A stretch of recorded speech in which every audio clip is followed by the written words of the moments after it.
Llapaykupas maymantaña hamun huklar llaqtakunamantaña hamun llanka haq'kuspa wichaykunamanta intermanta llanka hamshanku paykunawan senda parlanakuspa rimarispa rimayku huk wawa hina.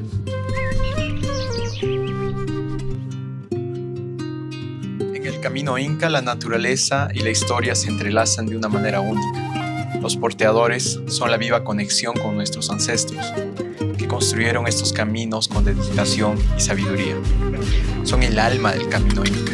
Sin el arduo trabajo de los porteadores, esta caminata sería muy difícil.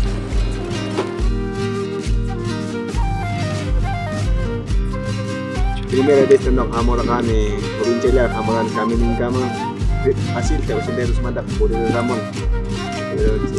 Segunda día tenok kapitoran at sektor paswar no ni pasar ke temana putiara ni aterkanis. Kay llaqtapi chaypun nuqay costumbriyku awakuspaykuwan p'achakuyku. Chaymantataq llank'allaykutaq kaq kay llaqtapi papata llank'ayku.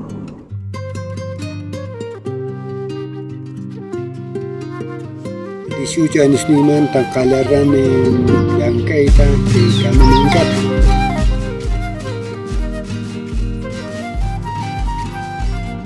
Mi nombre es William, tengo 24 años.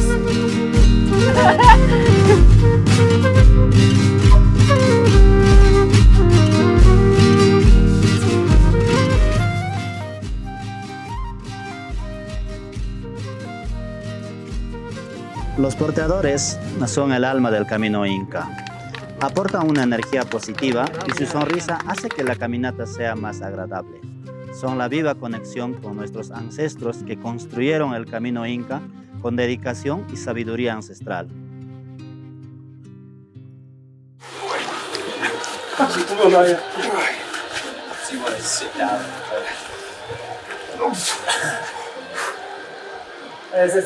Easy. Not easy.